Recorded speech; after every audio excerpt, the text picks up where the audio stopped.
Miss Sophie. Good evening. Good evening, James. Well, you're looking very well this evening, Miss Sophie. I'm feeling very well, thank you. Good, good. Well, I must say, everything looks nice. Thank you very much, Miss Sophie. Thank you.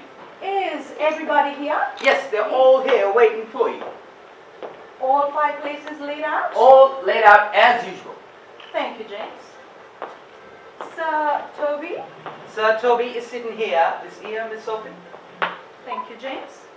Admiral von Schneider? Admiral von Schneider sitting here, this ear, Miss Sophie. Mr. Pomeroy? Mr. Pomeroy, I put brown hair for you. Very well. And my very dear friend, Mr. Winterbottom. On your right, as you requested, Miss Sophie. Thank you very much, James. You may now serve the soup. The soup? Thank you very much, Miss Thank Sophie. you. They're all waiting for you.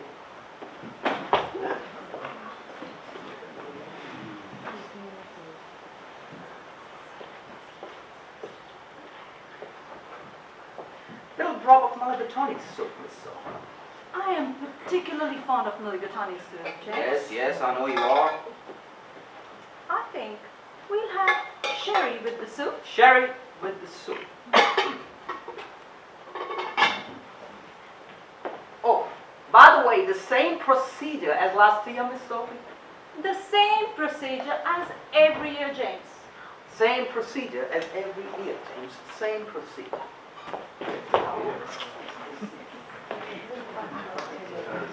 By the way, James, is that a dry sherry? That's a very dry sherry, Miss Sophie. Very dry. Straight out of the cellar this morning.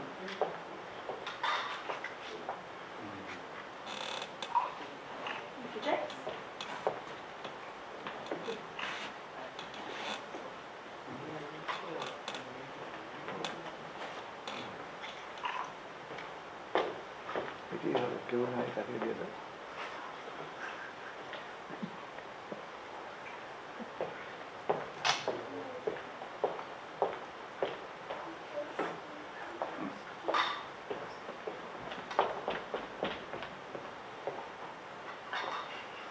Sir Toby. Cheerio, Miss Sophie.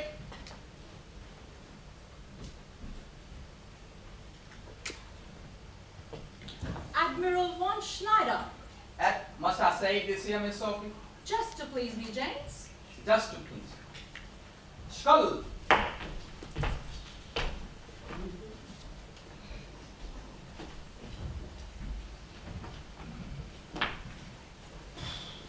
Mr. Pomeroy. Happy news, happy news!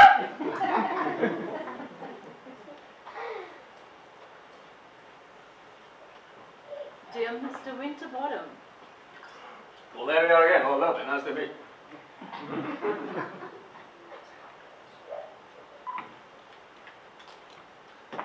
You may not serve the fish. The fish. Did you enjoy the soup? Delicious, James, delicious. Thank you very much, Miss Sophie. I'm glad you enjoyed it.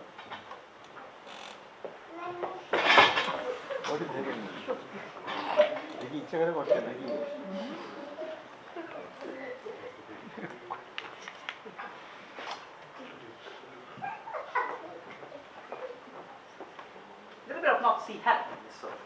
I think we'll have white wine with the fish. White wine with the fish. The same procedure as last year, Miss Sophie. The same procedure as every year, James. Same procedure as every year. Same procedure.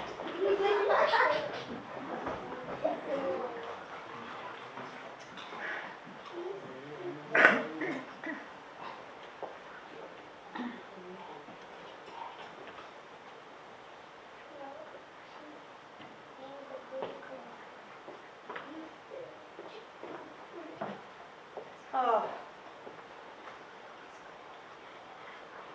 Thank you, James.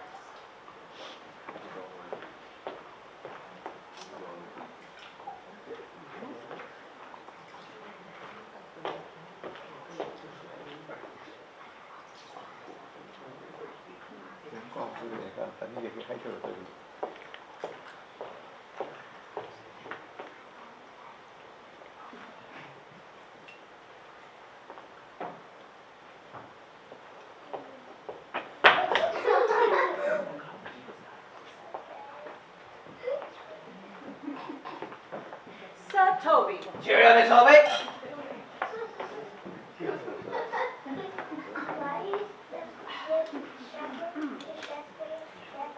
Admiral von Schneider. Oh, must I, Miss Sophie?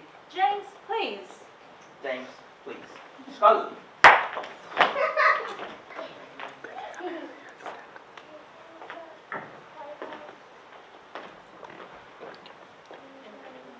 Mr. Pomeroy. Happy New Year, Miguel?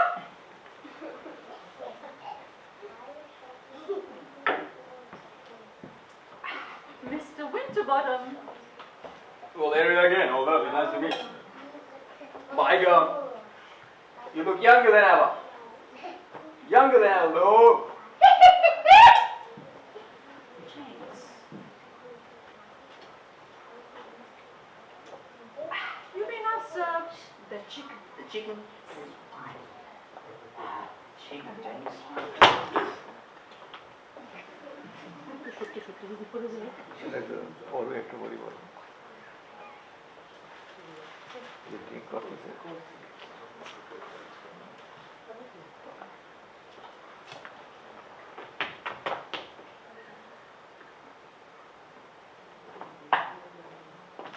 That looks like a very fine bird, And James. a lovely I'll tell you, lovely. I think we'll have champagne with the bird. Champagne? Yes.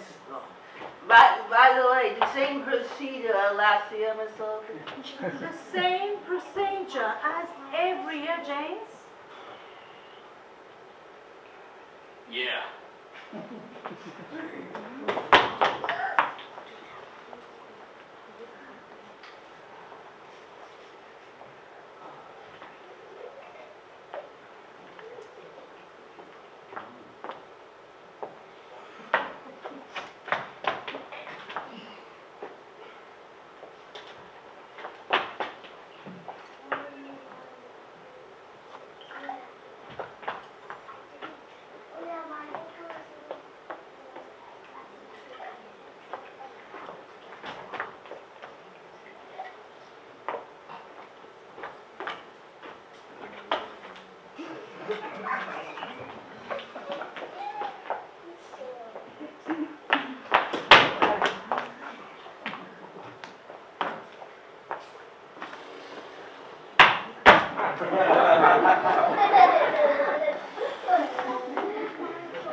Sir Toby. Cheerio, Miss Sophie.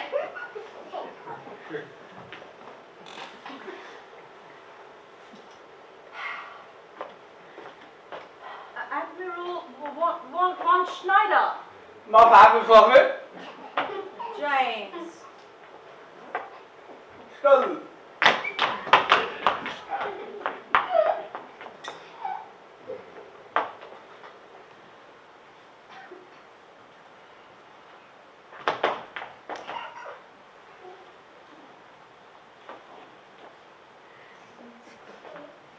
Mr. Pomeroy. Happy New Year, Miguel?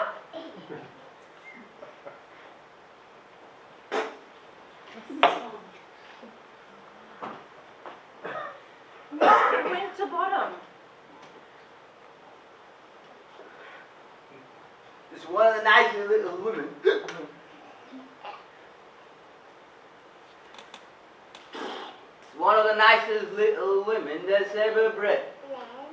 That's ever bred. And now declare this bazaar open. So forth.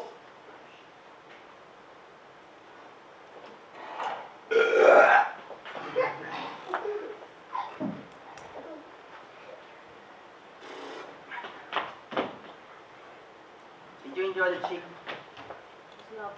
Thank you very much. I'm glad you enjoyed.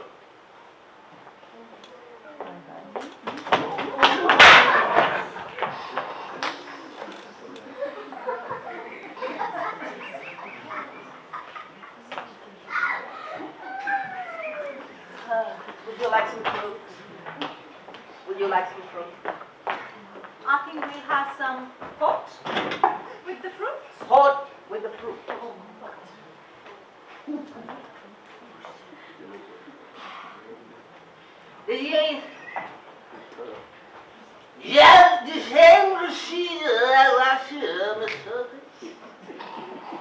Yes, James, the same procedure as every year. Same procedure. Yeah.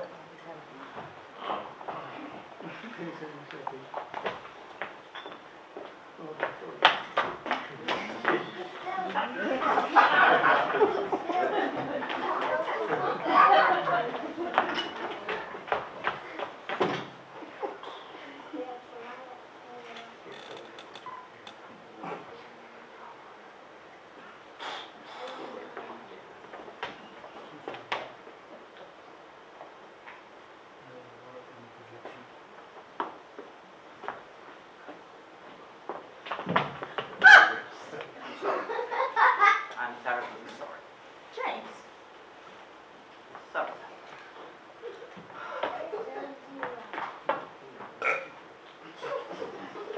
Sugar in the morning?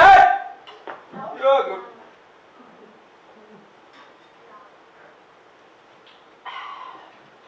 Admiral Von Schneider?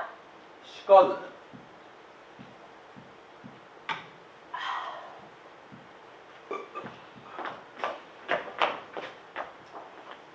Mr. Pomeroy.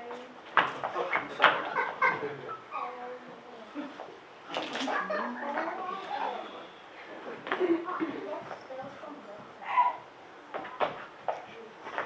Mr. Winterbottom. Ooh, I'll kill that cat.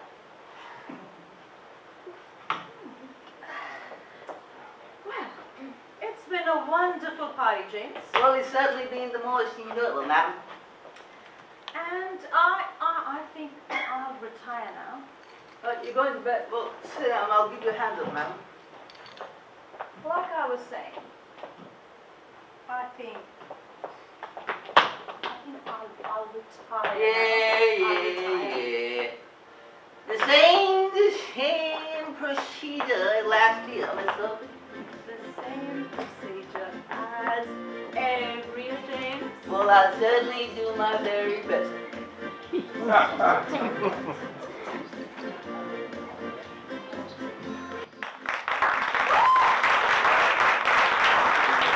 Did you enjoy that first presentation? So, on behalf of Team ACERS, I'm Seema Gupta, and I would like to welcome all of you tonight to our show, which is titled Timeless Love Tales. Through the evening, we'll explore some of the nuances and expressions of love through very well-known stories which were written in the early 1900s.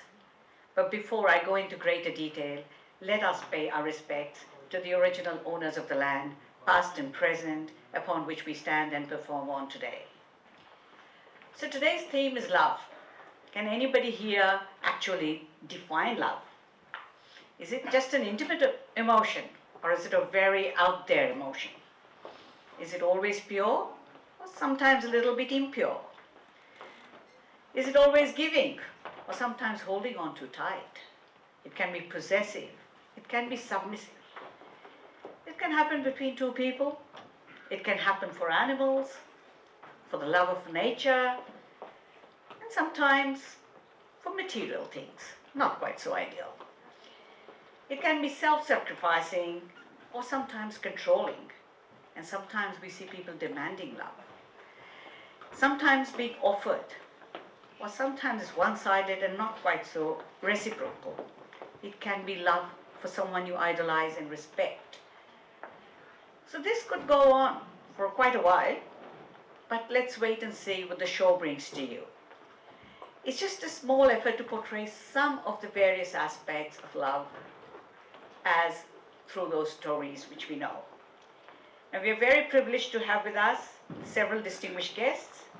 Councillor Cameron Little, Protishda, on behalf of ACERS, we're all here to encourage and support the show.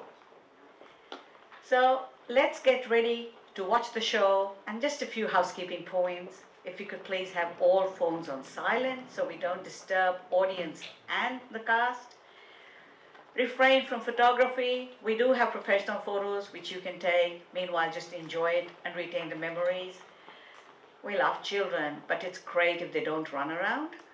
And as for adults as well, if we could refrain from moving around in the auditorium while the show's on, that would be good. Toilets are just on the right here, to the side of the exit door. And now it's time for me to make an exit. Sit back, enjoy.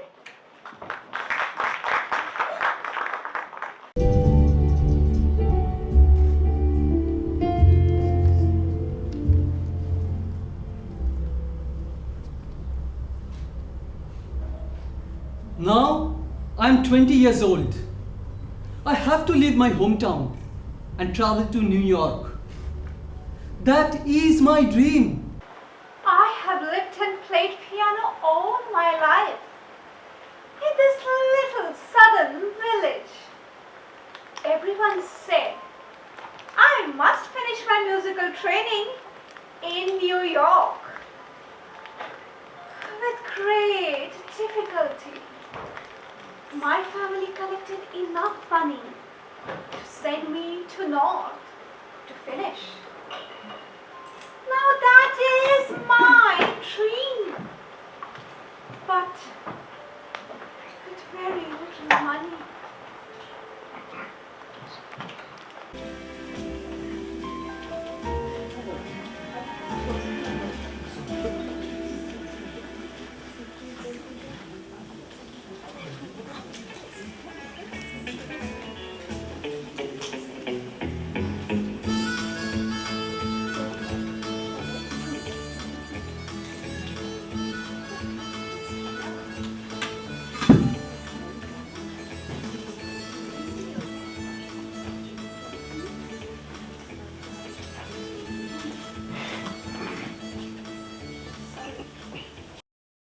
Delia, nice to see you.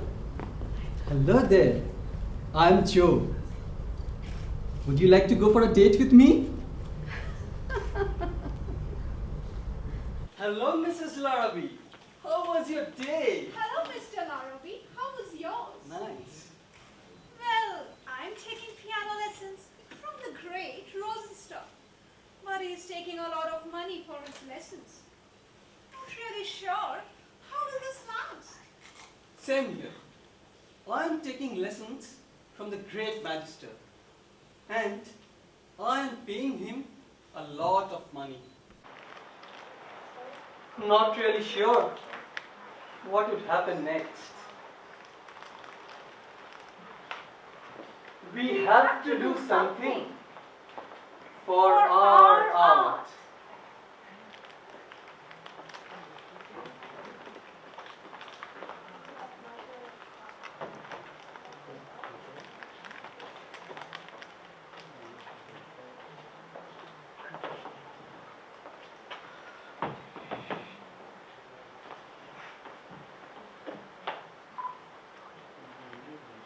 Joe, the piano lessons that I'm taking, it's costing me a lot of money. So I must do something about it. Otherwise, I'll run out of money very soon. So I have decided that I must stop taking lessons and give lessons myself. I will begin to look for pupils to give the lessons. See me, I'm painting and I'm taking lessons from the great magister, who is taking a lot of money. Now, I'm really not sure what will happen. I have to do something about it. Otherwise, I'll run out of money very soon.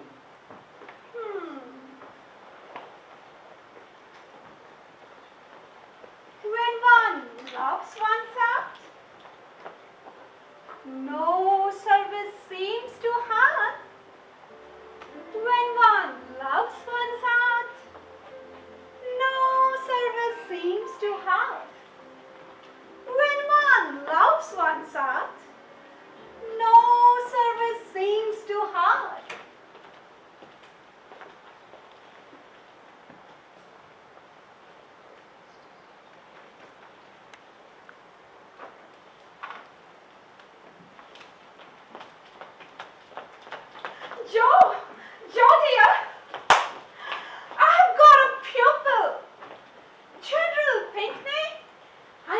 daughter, Clementine. He's very rich and they have a wonderful house. She's so beautiful. She dresses in white. And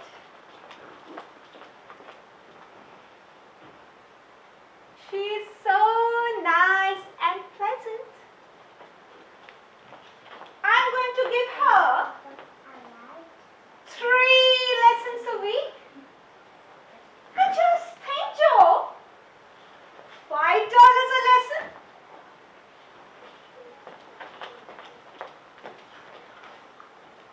Now, dear, don't look so worried.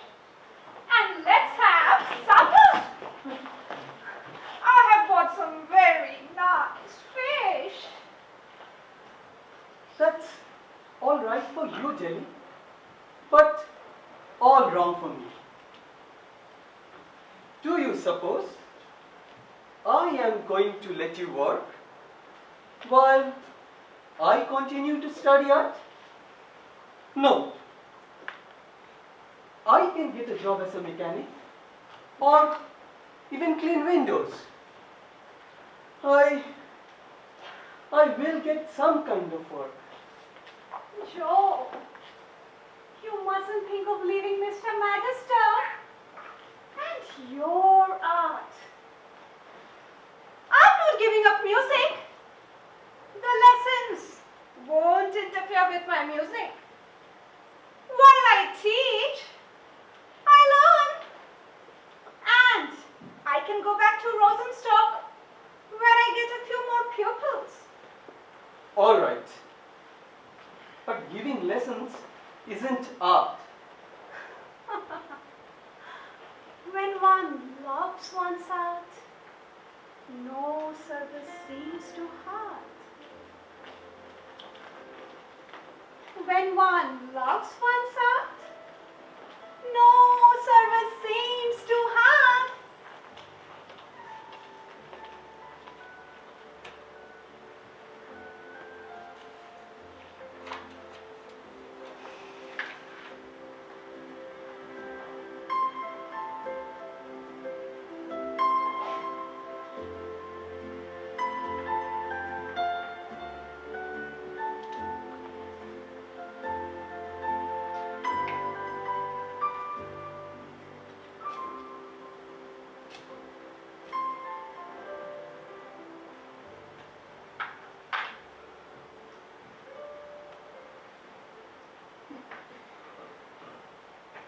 I am painting some pictures of Central Park and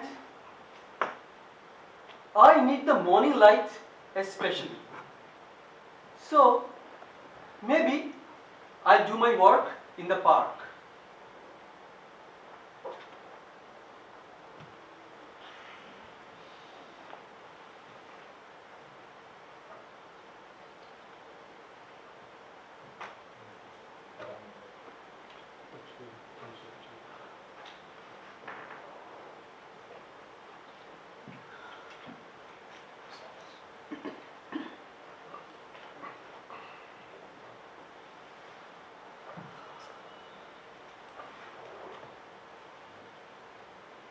When you love your art, time passes by so quickly. See, it's 7 o'clock in the evening and I have returned home now.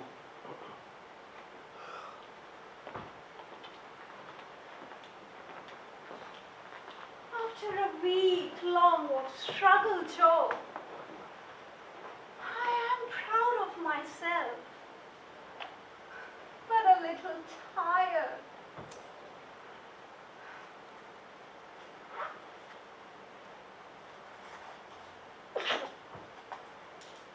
Here is my $15.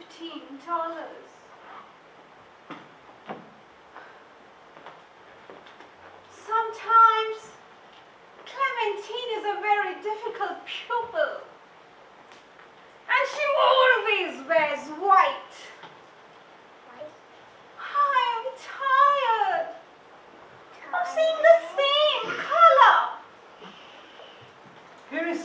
$18.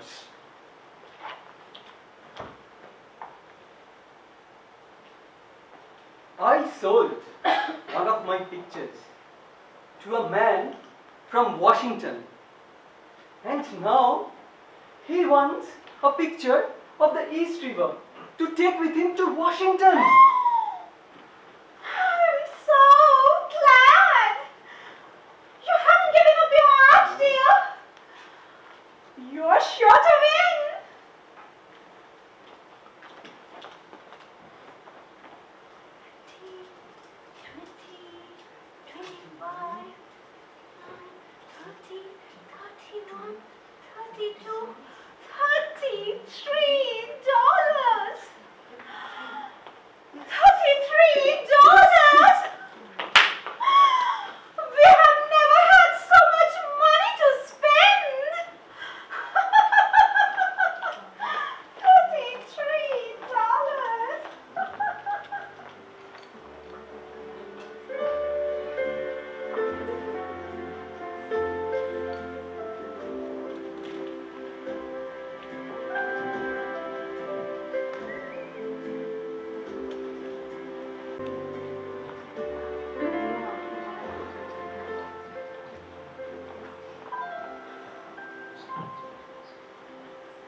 Lily?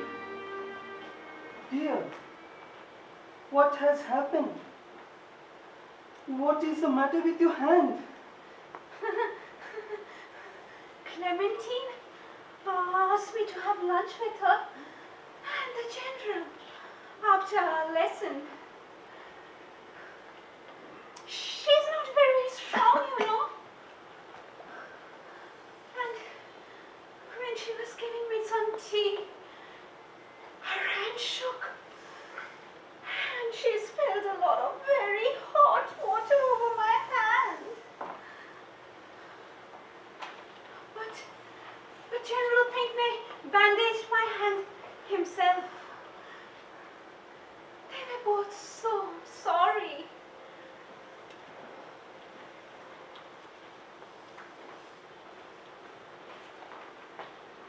Oh, Joe, did you sell another picture? Yes.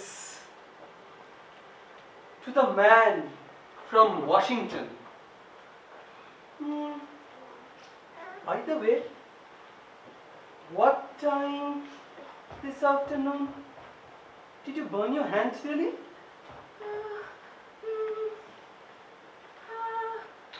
5 o'clock, I think. The iron. The water was very hot. And Clementine cried. And General Pinckney. Where? Where are you walking, Jerry? Tell me.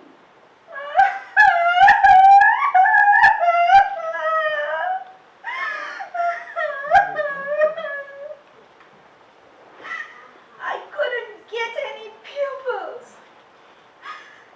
And I didn't want you to stop taking lessons.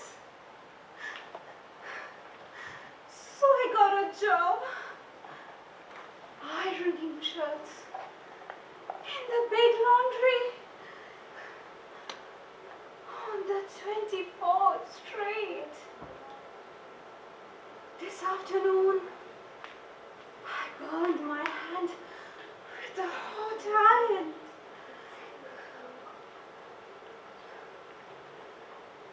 Don't be angry with me, Joe.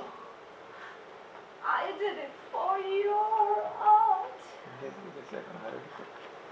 Now, you have painted those pictures for the man from Washington. He isn't from Washington. It makes no difference where he's from. How clever you are, Joe.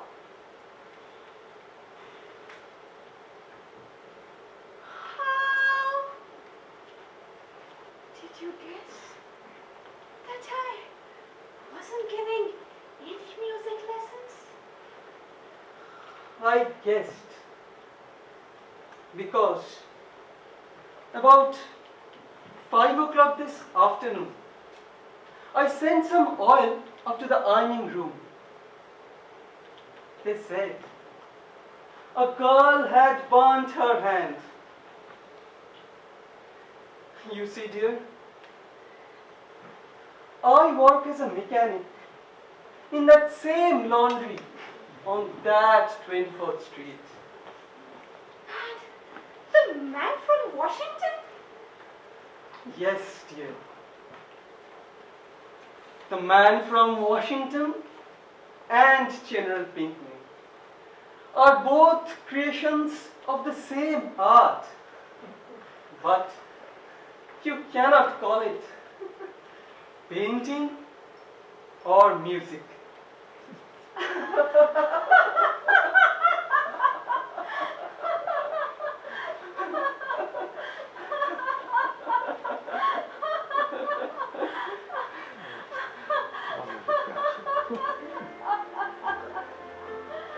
You see, dear, when one loves one's art, no service seems. No. Just When one loves.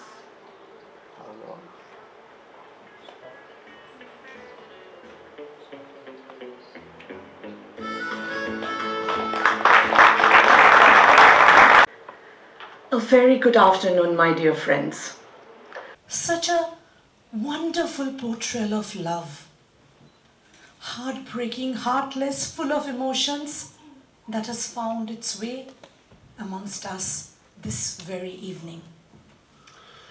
While we view and admire Joe and Delhi in a service of love, whose affections entangled with humor and sacrifice proves that devotion and folly often walks hand in hand.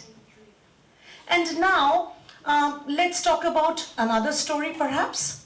A story where the love is so wild, heartfelt, full of sacrifices that it will surely demand our attention once more. But let's not rush ahead, okay? Let's pause for a moment to reflect on the curious ways of love. Honestly, no different than a Melbourne sky. Bright, sunny sunshine one moment and terrible downpour the next. Love actually comes in many forms. Let's talk about the love of youth, which is dreamy but reckless. What about, did I hear? Yes, love of a mother, warm but strong. But the greatest love of all is the love of sacrifice, where two people in their willingness, in their eagerness to give, are left with nothing but each other. On that note, my dear friends, why don't we step into the world portrayed in the gift of the Magi? A tale of devotion so pure, so selfless, that I'm sure even the most stubborn of hearts who are here tonight may find themselves moved.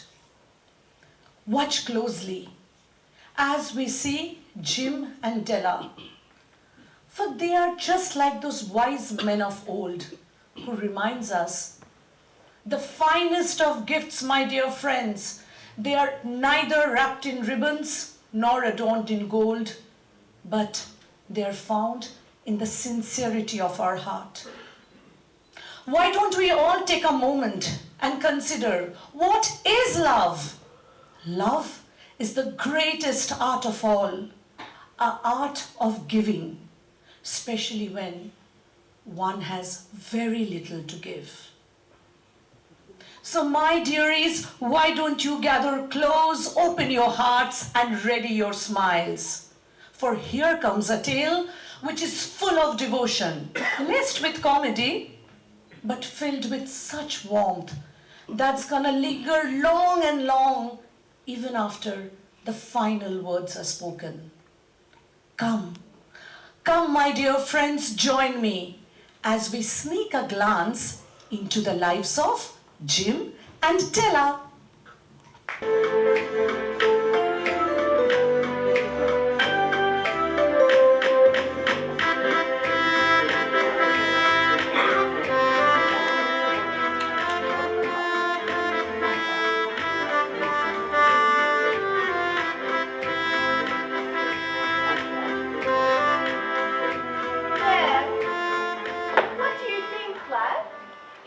The most wonderful, indeed the most delightful Christmas tree of any Christmas anywhere?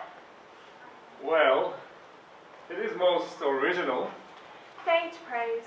We may not, sir, have the largest goose, nor an amplitude of gifts, but we have beyond argument the most glorious Christmas tree. Oh dear. Not to worry, Della.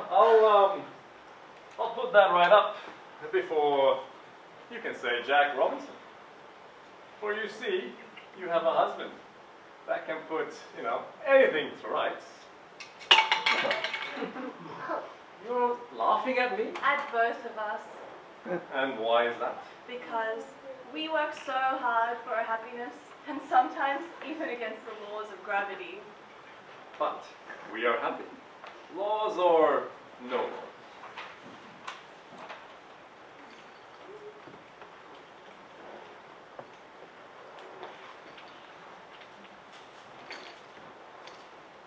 $10, $20,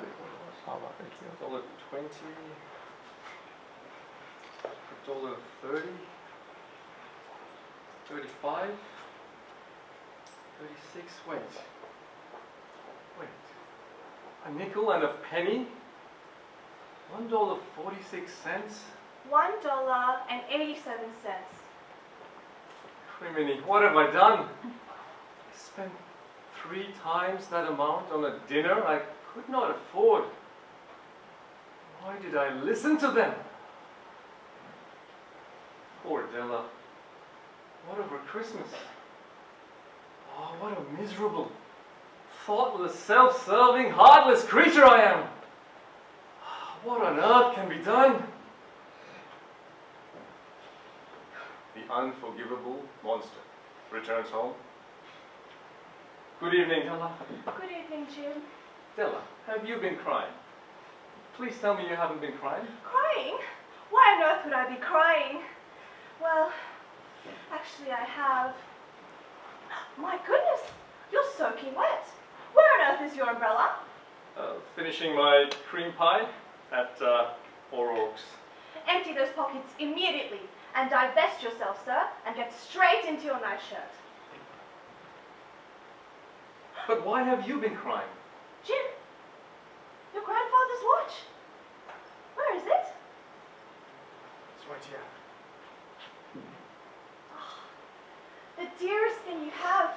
Oh, you don't think water's gone into the works? Well, that would be a fine reward for me being a perfect idiot. Is it all right? Well, tell me it is. Ticking away. Thank heavens. Would have cost a small fortune to repair. A small fortune? Yes. Oh, Jim, I'm so glad you're home. I have so much to tell you. And I you. What?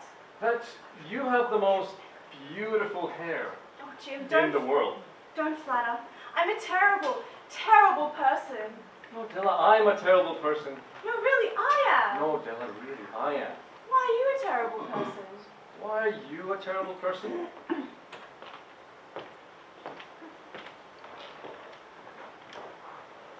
At this moment, we must bring down the covering curtains of marital privacy. as each revealed to the other their very terrible financial mishaps that has brought all of Christmas to a question. Tears were shed, and the evening ended with a note of melancholy, quite unsuitable to this season. All of you, close your eyes for a moment. Now, open them. It's the next morning. Good morning, Della. Good morning, Jim. Della, I'm so sorry about last night. I'm so sorry about last night. Goodness, it's a new day. You'll be late for work. We've been given an extra day for Christmas. Although, if you ask me, it's to save the firm money and not simple goodwill. But I must be off, though. I have certain necessities to attend to. My situation exactly. You too have certain necessities? Certain necessities, yes. Well then, we better get about them. Indeed we have. Jim, Yes, Della. you haven't any shoes on. Haven't I? No, indeed I haven't. Always best to put shoes on when one goes out, yes. Jim, Yes, Della. I've been thinking that Christmas isn't really about presents. Absolutely. My thoughts exactly. If our presents to each other were, say, very, very small, why, that would be more in keeping with the spirit? Yes, see your point. You do, really? Yes, clear as a bell. I almost forgot my watch. I must be off though.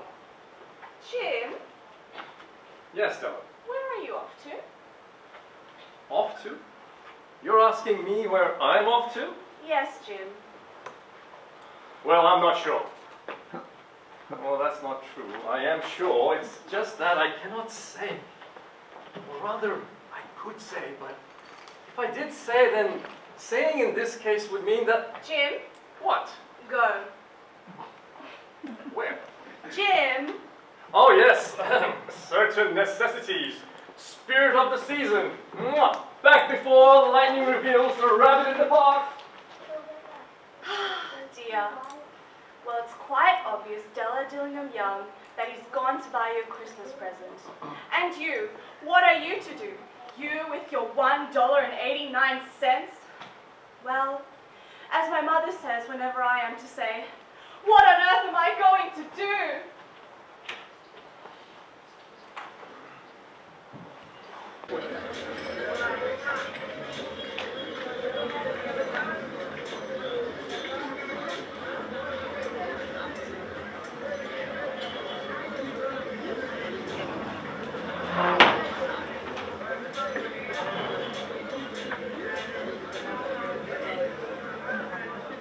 Happy holidays, miss. I hope so, thank you. Wow. Boots. At least a good used pair to give him a January of dry feet. Good day to you, miss. Good day. Good day to you, missy. Robert's fine boots and gently used footwear at your service.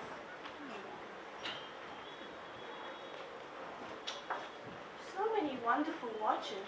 Well, it's not exactly a watch I'm wanting. You see, Jim, my Jim, has a beautiful gold Norwich watch passed down from his grandfather. But as he has no watch fob, he must carry it loose in his pocket. Poor, good heavens, loose in his pocket, an antique family watch. Boy's a perfect man then. He does have an old leather strap. It does indeed. Why? To honor his family pride, he'd be wanting a gold or platinum fork, nothing less. But they're desperately dear, I assume. Now, look here. I can see you and this Jim are down on your luck at this moment. You can see that? It's all in the eyes, dearie. A little sad, a little weary, a bit cast down, if I may say so. Windows to the soul, eh? Truer word was never spoken. Does everyone I pass see such things in me? Hard times. People don't look at each other, eh? Shopkeepers look though. Miss, take this card. I have a friend who deals with fine hair, such as you've got. She is a tough nut, but she'll be pleased to see you. $1.89. What was I thinking? Miss, drop something. Madame Bhattacharjee's hair goods of all kinds for all purposes. We buy and sell. Well, Della, you must cease to indulge in the sin of pride. Off you go now. Well, Jim, you must live in the present now, not in the past. Off you go now. Hello? Who is it? Step inside and state your business, please. Would this be Madame Bhattacharjee's? Does it not say in that wonderful plate on the door? Please excuse me. I feel my nerves have got the best of me. Oh, well, it is not your nerves, it is your hair I'm interested in. Step into the light. Wow, hair worth seeing for once. Nice color. Nice texture. Sit. I'm going to chop it off. Well, you see, I do see. the reason I've come is... Quiet. A tragic tale, I'm sure. Well, no tale is tragic as mine. I was once a countess of Russia. My husband was killed by a wild boar. The revolutionists threw me from the second story into the snowbank. I walked hundreds of miles barefoot to the border. My beloved Afghan hounds were eaten by wolves, and I had to ampute my leg with a hatchet and eat grasshoppers raw. So do not insult me with your tragic tale. I won't. So don't waste my time. I have a temper. I want to sell my hair. You don't want to sell your hair? You do this for some men? Men! Are the scum of the earth. I have killed two. One, I shot in a duel. The other, I strangled in a silk scarf. Now, without your hair, you're as ugly as a post. Huh. On the other hand, I pay you the best prices. Tell me, $30? 15, 25? 12, 21? 18. Done.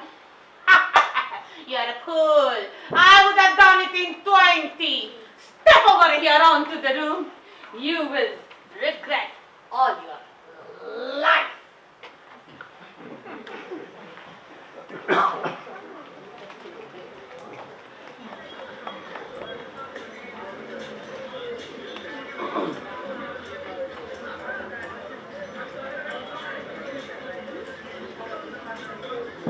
Oi, Carol, you want a haircut?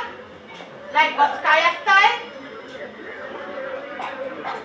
I see a man. You need a trim? Bhattacharjee style? You good? Oh dear, you don't have hair. What am I going to cut? So what do you have on your table? Scissors? I need...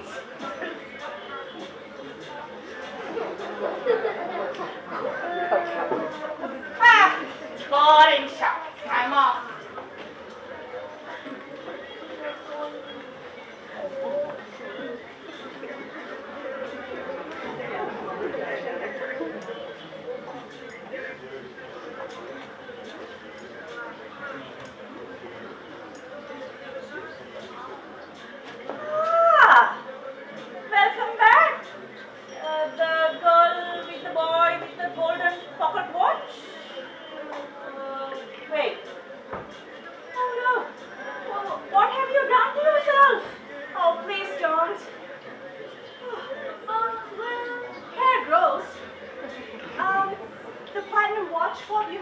me?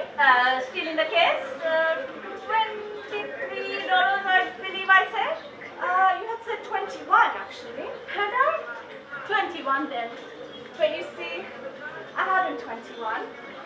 You haven't 21? 1997 actually. Really? Afraid I couldn't do that. Oh, please, please, you have to help me.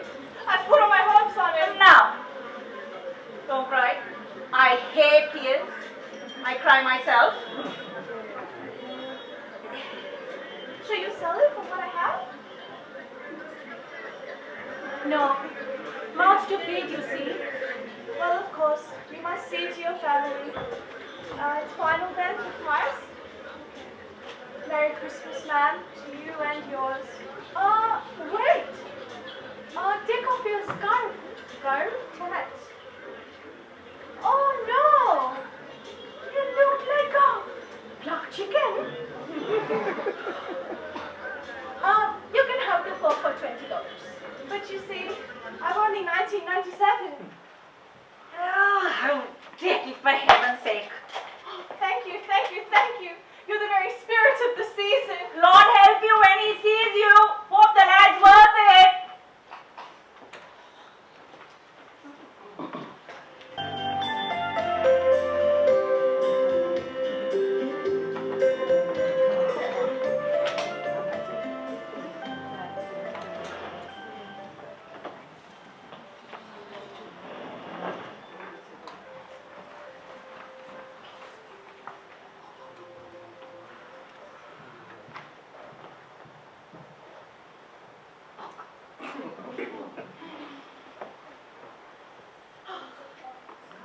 Well, there you are, Della, ravaged and chopped. Could anyone love this? Even Jim? If he doesn't kill me before he takes a second look at me, he'll say I look like a Coney Island chorus girl. Oh, what could I do? Who is it? It's Clarice. Come in, Clarice. Oh, Della. Oh, I'm terribly sorry. I thought Della. I am Clarice. You must be her sister Dot. She speaks of you so often. I only came to return some money she lent me. My husband found work, and I don't mean to chatter, so very nice of you to me. You must tell Della that I came. If you very kind to be so. Ta-ta!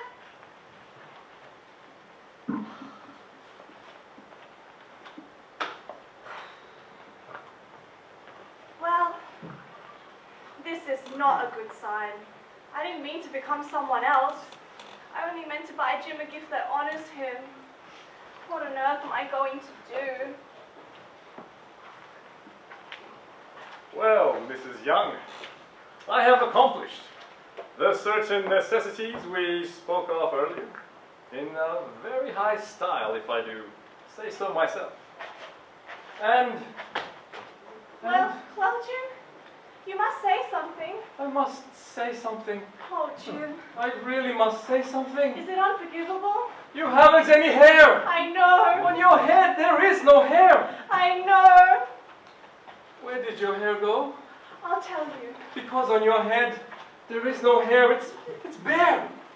Jim, darling, don't look at me that way. I sold my hair because I couldn't live through Christmas without buying you a present. But your hair. It grows awfully fast, Jim. Really. Before you know it, I'll have... Hair? Yes. On your head? Yes. Say Merry Christmas, Jim. And let's be happy. I have a wonderful gift for you. But you've cut your hair. Wake up, boy. It's sold. Sold, I tell you. Sold in Bhattacharjee's fine hair goods. She's a Russian countess whose dogs were eaten by wolves, and she cut off her leg with a hatchet. That's nice. Be good to me, for I sold it all for you. It was for love, Jim.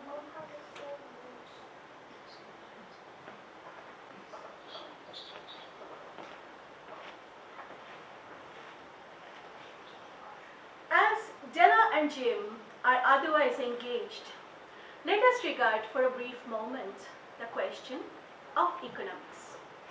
$8 a week or here. Does any sum add up to happiness? And if not, must we always be counting? Make no mistake about me, Della. There is nothing in the way of a haircut that could make me care for you any less. But if you unwrap this package, you may see why you had me going a while at first. Now, Jim? Now is the very best time. And now the lid. The combs!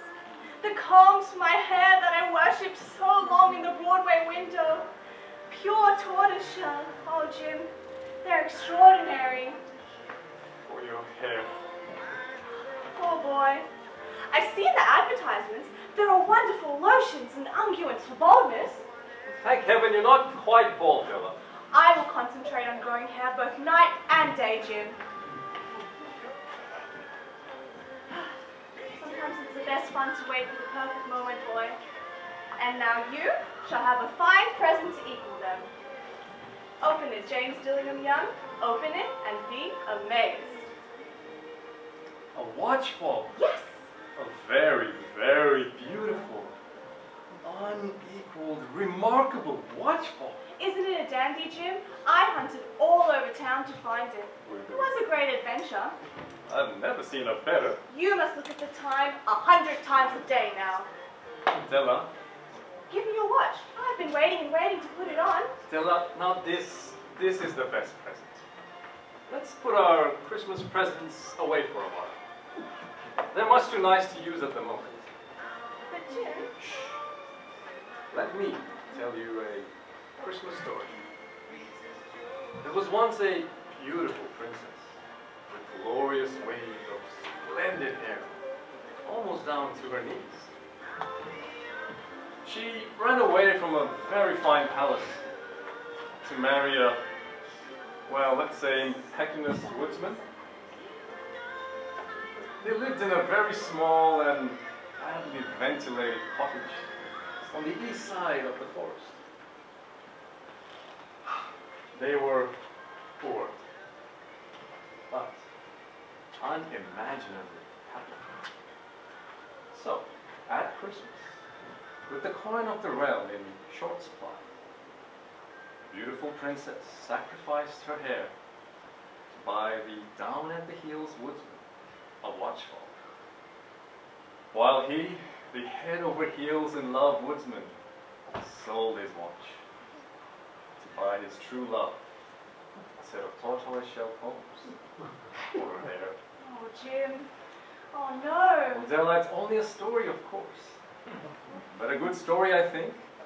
For while there will always be more hair and watches in the world, there will never be anyone I care for as much as you. Or I, you.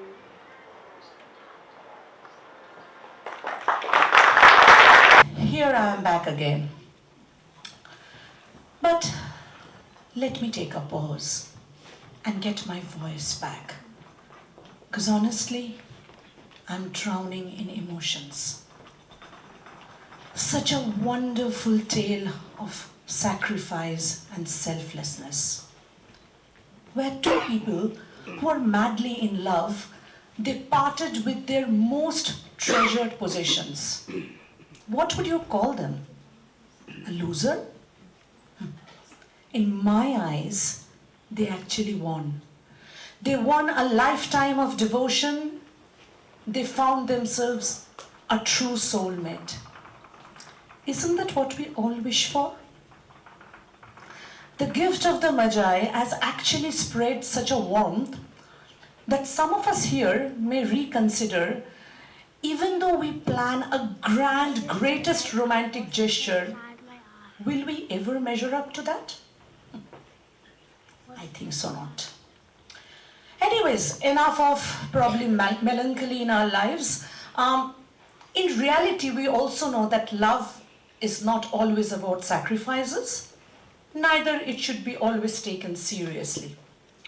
In fact, in our next presentation, what we'll see is that love, not straightforward, not self-sacrificing, but rather a grand charade, full of mystery, secrets, and surprises. But let us not judge too quickly. Even with small deceptions, love always finds its truth. Let's, for example, imagine a love can be bold or shy, can be grand or mischievous, but all it needs is one willing heart. So, my lords and my ladies, lean in, listen closely, and prepare yourselves for a tale of wit, whimsy, and romance with an amusing disguise. Let's imagine love leaving the safety and the comfort of the home and running into wild, unpredictable streets where mystery hangs in the air. And fate has a very weird sense of humor. And sometimes, only sometimes, love arrives not with a bouquet of roses, not with poems or sonnets, but most unexpectedly, love arrives while the auto waits. Thank you.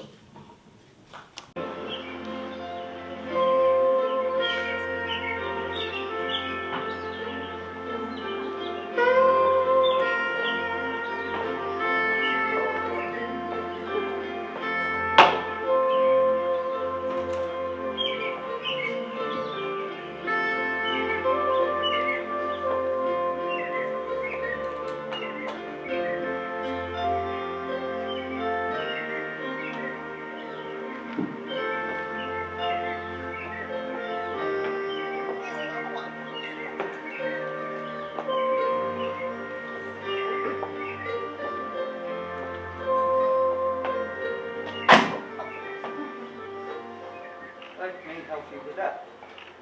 Thank you. Well, nice weather we're having. Yes.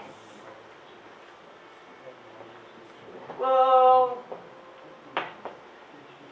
You may sit down if you like. are you sure? I do not want to interrupt your reading. Really? Sit. I would like very much to have you do so. The light is too bad for reading. I would prefer to talk. Well, if you insist.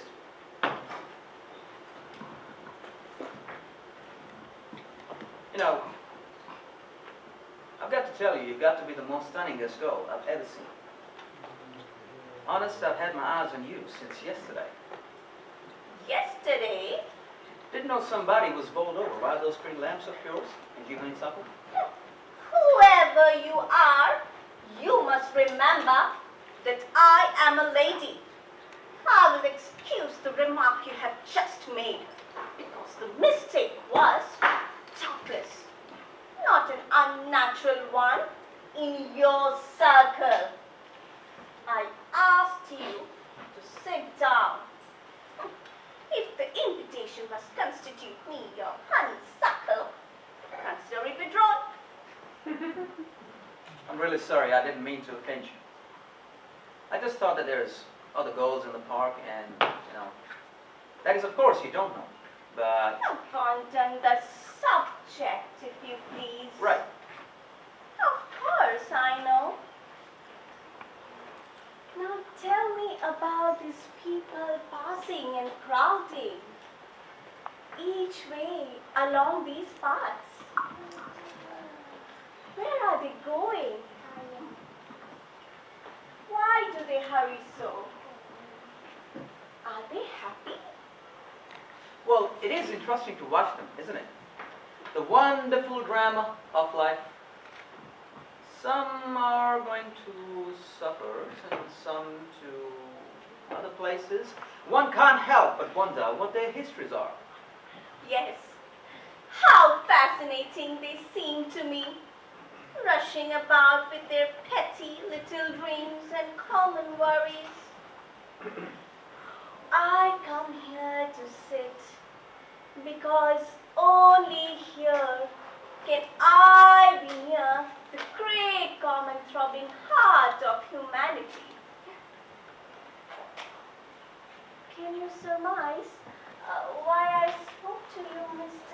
Mr. Parkenstecker, and your name? No, you would recognize it immediately. It is simply impossible to keep one's name out of the papers, or even one's portrait. This way, and this hat. My maids, of course, are my only protection. They furnish me with an income. You should have seen the chauffeur staring. When he thought so, I did not see. I spoke to you, Mr. Steckenpot. Parkenstecker. Oh, Mr. Parkenstecker. Because I wanted to talk, for once, with the real man. A natural man. Oh, you have no idea how aware I'm of it. Money, money, and money. And of the men who surround me, dancing like little marionettes, all cut from the same pattern. I'm sick of pleasures, of travels, of jewels, of societies, of luxuries of all kinds. You know, I always had the idea that money must be a pretty good thing. A competence is to be desired, certainly. But when you have so many in millions, it is the monotony of it that calls. Drives, dinners, theaters, balls, suppers, balls, dinners, more balls, followed by, of course, dinners and supper, with a gilding of superfluous wealth over it all. Sometimes, the very tinkle of ice in my champagne glass nearly drives me mad. Oh. You see, I've always liked to read up on the habits and customs of the wealthy class. I consider myself a bit of connoisseur on the subject. But I do like to have my information accurate. Now, I have formed the opinion that champagne is cooled in the bottle and not by putting ice in the glass. You must understand that we of the non-useful class depend for our amusement upon departure from precedent. Just now, it is bad to put ice in champagne. The idea was originated by a visiting Prince of Tartary while dining at the Waldorf. I see. These special diversions of the inner circle do not become familiar to the common public, of course. Of course, I mean, it's all quite fascinating. I've always wanted to participate in or witness at least firsthand the rituals of the elite. We are drawn to that which we do not understand. I guess that is true. For my part, I have always thought, if I ever love a man, it would be one of a lowly stature. One who is a worker and not a drone. Just now, I am besieged by two suitors. One is a Grand Duke of German Principality.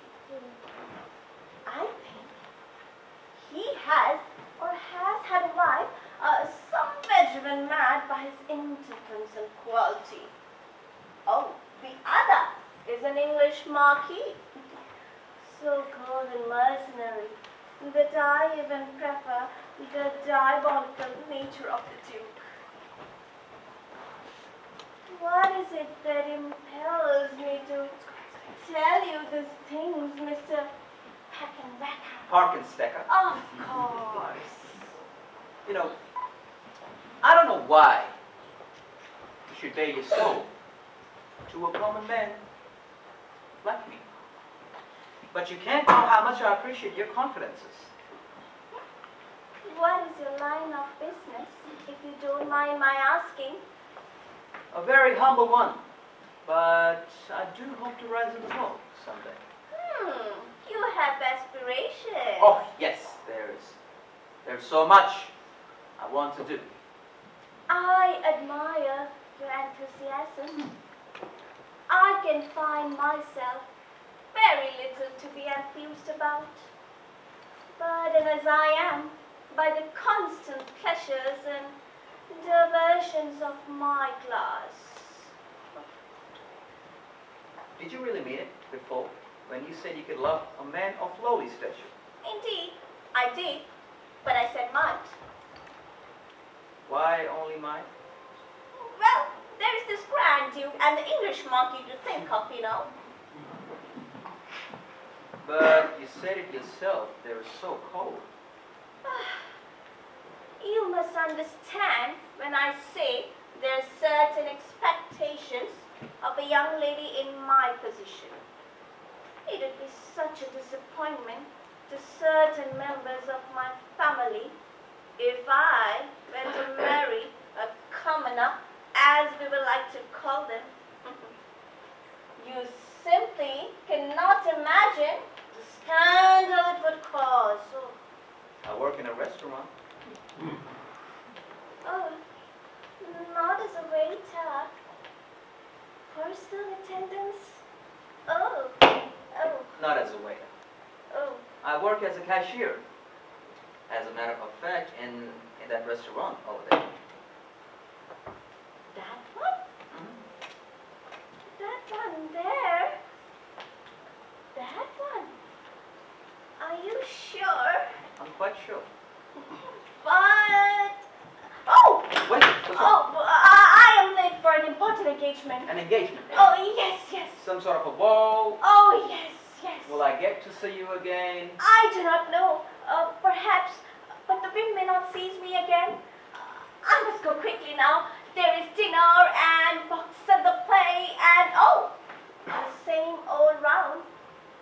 Perhaps you must have noticed an automobile standing at the upper corner park as you came. One with a white body. And red running gear? Yes, I always come in that. Bear waits for me there. Good night! Oh, you see, it's getting dark, and the park is full of questionable characters. Would you mind if I walk you to your... Oh, no! I mean no.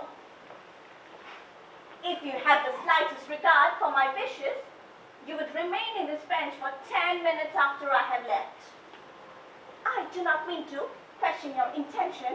Mary Jane, probably you are aware that autos generally bear Mary Jane Parker! the monogram of their owner. Again, Mary Jane! Good night! Mary Jane, what on earth are you doing here? Don't you know what time it is?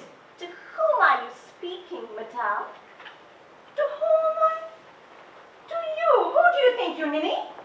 Then I'm sure I do not know what are you talking about. Your shift started 15 minutes ago. Mr. Witherspoon's in a rage. This is the third time you've been late.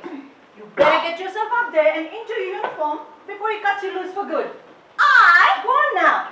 Come on. I know you can't afford to miss a paycheck. You must have confused me with someone else.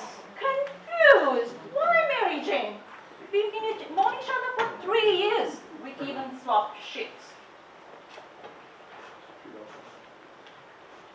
Have you been drinking? And why are you wearing that ridiculous veil? I am so sorry, Mr. Plottenblogger. Parkenstecker? Oh, Parkenstacker. Parkenstacker? Yes, Parkenstecker. As in pack and stackers. From the society pages. The society pages. If only I was so fortunate. You must excuse me now. My chauffeur is waiting. Chauffeur! What kind of crazy airs are you putting on, Mary Jane? You've never had a chauffeur in your life.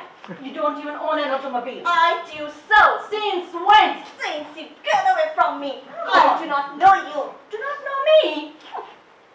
You have been drinking. I'm gonna tell your mother. Come on, Mary Jane. Come on. Come on, Mary Jane. Wait, you forgot your book. Begging your pardon, sir. Yes, Henry. I don't mean to intrude, but your dinner reservation. Shall I cancel or... That will not be necessary, Henry. I am coming. Very good, sir. The auto is waiting.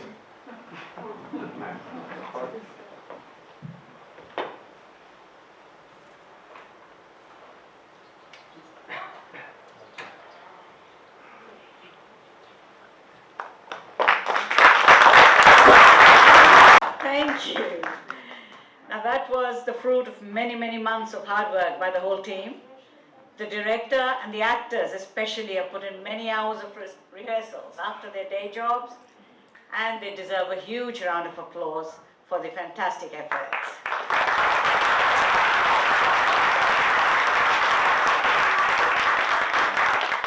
It's time for me to introduce everyone, including the team behind the show. The ACERS team, including myself, Seema, Oshimda, who's unwell and couldn't be with us today. Pratish Bandyopadhyay, please join me on stage. Shobha today, Sandeep Banerjee, Aparna Bhattacharjee, Shomo Moitro, who's been doing all the sound and the light from the back. Shomo, would you care to step down and join us? Madhuri Manag and Debanjan Dhar, who's overseas at the moment. Amit Rathi produced all the musical scores for us. Debanjan did all the backdrops. Abhishek Gupta and Madhurima did the props. Costumes by Aparna Bhattacharjee and Madhuri Manag, courtesy the Costume Factory. Makeup by Sonal and Leah deserves a huge round of applause. Would you care to join us on stage, Sonal and Leah? Sound by Shomo and lights by Jeff Peterkin up in the bio box. Thank you, Jeff. Our still photographer was Shaumendu. Videography by Rahul. Rahul, would you care to come on stage as well?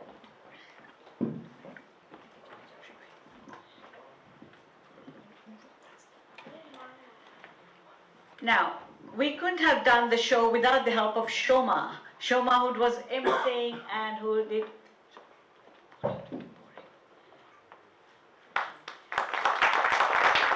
The people who helped backstage and deserve a huge round of credit moving the sets.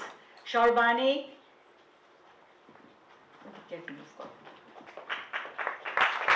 Sushobita.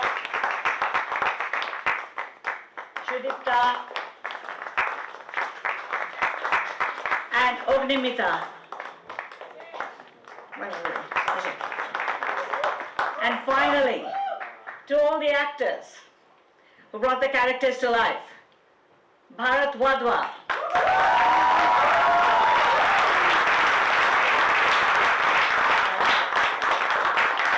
Jyoti Smita Das.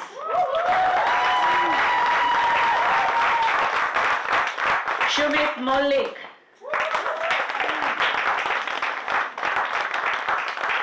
Paramita Mukherjee.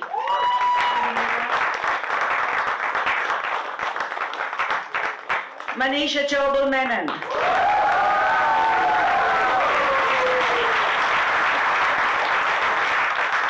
I like half the audience is hers.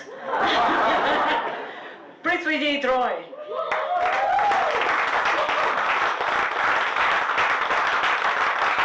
Pritika Sinha.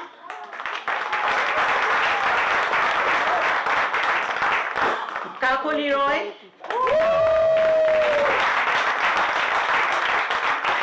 Tina Guho, Madam Vodskaya Modurima.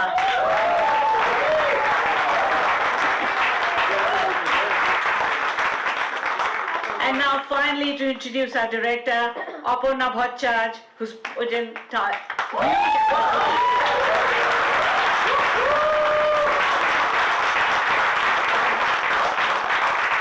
get Aparna to say a few words to everyone. Thank you for coming, everyone. I hope you like the show. The actors, they are very brand new to the stage's first time, and they work really hard for the last many months. And I'm really, really proud that they have done this today. And thank you for ACERS to give me this opportunity to do something for everyone and to others. Thank you.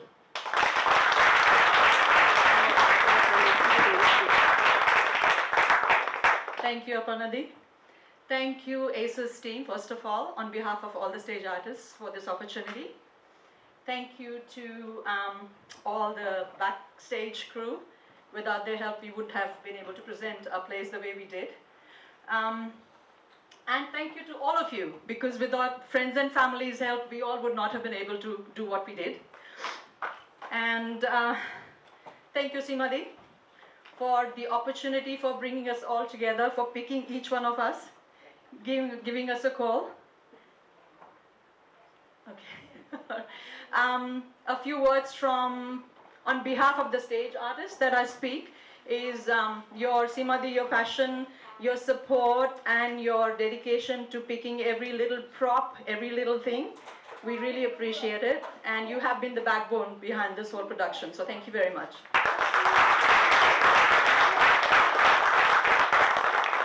Well, I'm saving the best to the last. Please step out, madam. This is a lady that has made us all so proud, and we hope we've made you proud tonight. Last 6 months we've been practicing, most of us, and she's looked after us like family. I think all of us, one common word has been very inspiring, very caring, very dedicated to her art, and very much passionate about making sure each of us got every expression, every line together. And she spent hours on the phone with all of us, even while we were overseas, to make sure that we were practicing. Most of us were late, most of the time, but she was so patient, and she fed us like a mother every time we were at her place. Even when we were meeting elsewhere, she looked after us so well. Thank you so very much, and we are so grateful. You thought you could retire from this, but you can't, because we are a family, and we look forward to many more. So thank you very much from the bottom of my heart. Aparna, this is from ACERS to say thank you. Thank you. You might need some help. Thank you. I might take over here for a little while, because we would like to appreciate everyone for their dedication and help. And we've got a few tokens.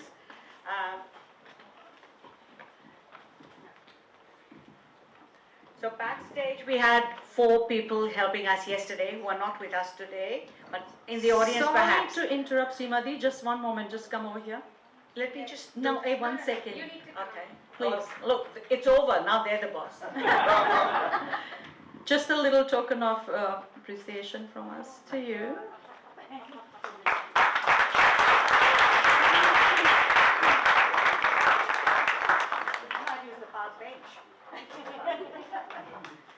Okay, before I get back to, if I may have, I think Amol and Anshu Adrika, if I may have you on stage, please.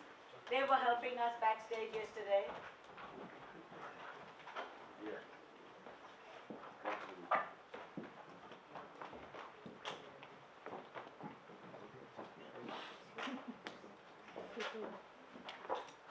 Thank you, Amol.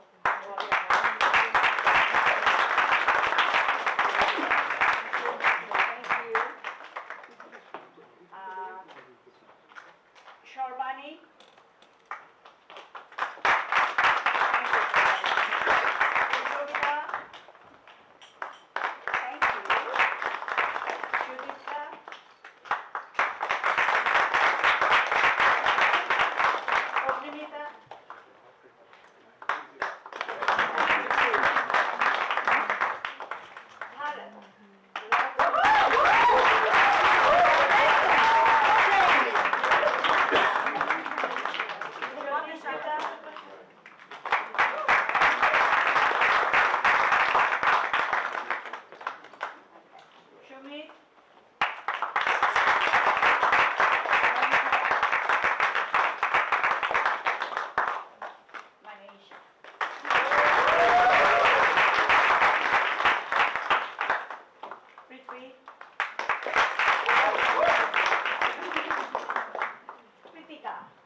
next year.